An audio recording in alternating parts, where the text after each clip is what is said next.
नमस्कार साथियों। रतन टाटा, जिनका जीवन प्रेरणा और मरकर की भी अमर हो गया। रतन टाटा का जन्म 28 दिसंबर 1937 को हुआ। टाटा समूह में 1962 में शामिल होकर उन्होंने 1991 में नेतृत्व संभाला।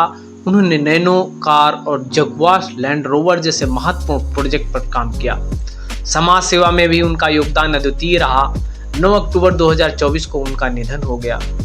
दोस्तों, 28 दिसंबर 1937 की शाम मुंबई के एक मध्यवर्गीय परिवार में एक बच्चा का जन्म होता है। उस बच्चे का नाम था रतन नवरोज टाटा। रतन का परिवार भारतीय उद्योग के पितामह जमशेदजी टाटा से जुड़ा हुआ था। उनके दादा ने भारतीय उद्योग की नींव रखी और अपने समय में कई महत्वपूर्ण संस्थानों की स्थापना की। रतन को बचाने से ही अपने दादा के कार्यों का प्रभाव महसूस हुआ। उन्होंने अपने दादा की कहानियों को सुना और हमेशा यही सोचा कि क्या वह भी एक दिन उनके पद चिन्हों पर चल सकेंगे। रतन की मां सोनू टाटा और पिता नवरोज टाटा ने हमेशा उन्हें प्रेरित की शिक्षा दी। दोस्तों, रतन टाटा उनकी बातों से बहुत प्रभावित हुए और हालांकि उनकी ज़िंदगी में कठिनाइयां भी थी। जब रतन केवल 10 साल के थे, उनके माता पिता का तलाक हो गया था। ये एक कठिन समय था, लेकिन इसने रतन को और मजबूत बना दिया। वो अपनी दादी के पास रहने लगे, जो उन्हें जीवन के मूल्यों और संघर्षों के बारे में सिखाती थी। साथियों, रतन ने अपनी उच्च शिक्षा के लिए अमेरिका के कॉर्नेल यूनिवर्सिटी में दाखिला लिया, जहां उन्होंने आर्किटेक्चर और मैनेजमेंट की पढ़ाई की। उनकी शिक्षा ने उन्हें एक व्यापक दृष्टिकोण दिया, लेकिन उन्हें अपने देश से दूर रहने का गहरा एहसास भी हुआ। अमेरिका में पढ़ाई करते समय उन्होंने अपने दादा की बातें याद की। यदि आप अपने सपनों को साकार करना चाहते हैं तो आपको कड़ी मेहनत करनी होगी। 1962 में रतन टाटा ने समूह में एक कर्मचारी के रूप में काम करना शुरू किया। शुरुआत में उन्हें कई बार दूसरों ने नज़रअंदाज किया और ये साबित करना पड़ा कि वह एक योग्य लीडर है। उन्होंने सबसे पहले एक छोटे से प्रोजेक्ट पर काम किया, लेकिन जल्द ही उनकी प्रतिभा का लोहा लोग मानने लगे। साथियों, 1991 में रतन टाटा ने टाटा समूह का नेतृत्व संभाला। उन्होंने कई महत्वपूर्ण फैसले लिए, जिनमें से एक था टाटा नैनो का उत्पादन। ये दुनिया की सबसे सस्ती कार बनने का सपना था।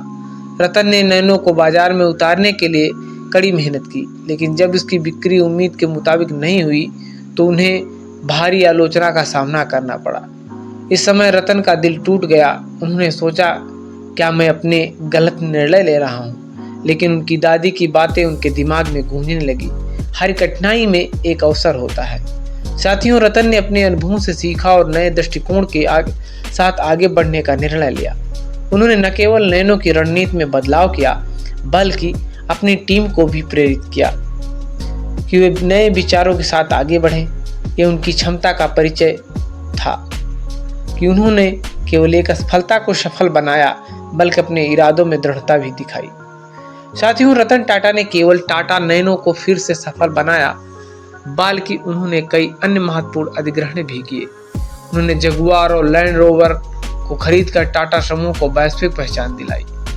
इसने भारत को अंतर्राष्ट्रीय स्तर पर एक नया मानक स्थापित किया। उनके इस कदम ने भारतीय उद्योग को एक नई दिशा दी और टाटा समूह को एक शक्तिशाली ब्रांड बना दिया। दोस्तों, रतन की सफलता की कहानी केवल व्यवसाय तक सीमित नहीं थी। उन्होंने हमेशा समाज की भलाई के लिए काम किया। टाटा ट्रस्ट के माध्यम से उन्होंने शिक्षा, स्वास्थ्य और सामाजिक विकास के लिए कई महत्वपूर्ण योजनाएं चलाई। उनका मानना था, सफलता का असली अर्थ है दूसरों की भलाई में योगदान करना। उन्होंने कहा, हमेशा याद रखें कि असली उद्यमिता वही है जो समाज को बदलने के लिए काम करे। रतन टाटा ने हमेशा समाज की भलाई के लिए काम किया। उन्हें स्वास्थ्य सुविधाओं में सुधार, शिक्षा के स्तर को ऊंचा करने और गरीबों के लिए रोजगार के अवसर उपलब्ध कराने के कई योजनाएं बनाई। टाटा ट्रस्ट के माध्यम से उन्होंने कई अस्पतालों की स्थापना की और कई शिक्षण संस्थानों की मदद की। उनका एक प्रसिद्ध उदाहरण है, मैं अपने देश के लिए एक सपना देखता हूँ जहाँ हर व्यक्ति को अपने अधिकार मिले। उन्होंने समाज में बदलाव लाने के लिए युवाओं को प्रेरित किया कि वे अपने सपनों के पीछे दौड़ें और समाज के उत्थान के लिए कार्य करें। साथियों, 9 अक्टूबर 2024 को रतन टाटा का निधन मुंबई में हुआ। उनका जाना केवल एक व्यक्ति का नहीं बल्कि एक युग का अंत था। उनके द्वारा किए गए कार्य और उनके दृष्टिकोण ने उन्हें एक महान नेता बना दिया था।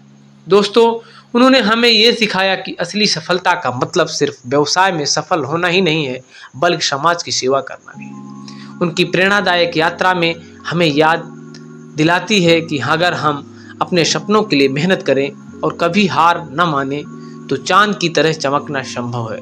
रतन टाटा की जीवन गाथा ये साबित करती है कि अब सपनों को साकार करने के लिए संघर्ष करना ही असली सफलता है। उन्होंने अपने जीवन में जो उपलब्धियां हासिल की वे हमें प्रेरित करती हैं और करती रहेंगी।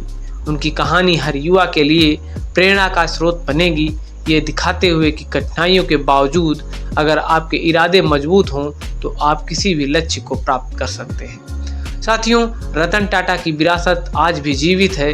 उनके विचार और कार्य हमें सिखाते हैं कि समाज में सकारात्मकता बदलाव लाने के लिए हमें हमेशा एक कदम आगे बढ़ना चाहिए। उनका नाम न केवल भारतीय उद्योग में बल्कि पूरे विश्व में सम्मान के साथ लिया जाएगा। उन्होंने अपने जीवन में जो आदर्श स्थापित किया वे हमें हमेशा प्रेरित करेंगे कि हम अपने लक्ष्यों की ओर बढ़ते रहें और दूसरों की भलाई के लिए काम करते रहें। उनकी कहानी ये सिखाती है कि असली नेतृत्व वही है जो दूसरों के उत्थान के लिए किया जाए। रतन टाटा ने साबित किया कि अगर दिल में सच्ची मेहनत और समर्पण है तो कोई भी सपना साकार किया जा सकता है। साथियों, आप रतन टाटा के बारे में क्या सोचते हैं? क्या आपके विचार हैं? प्लीज़ कमेंट बॉक्स में राय जरूर दें और हमारी तरफ से रतन टाटा जी को बहुत बहुत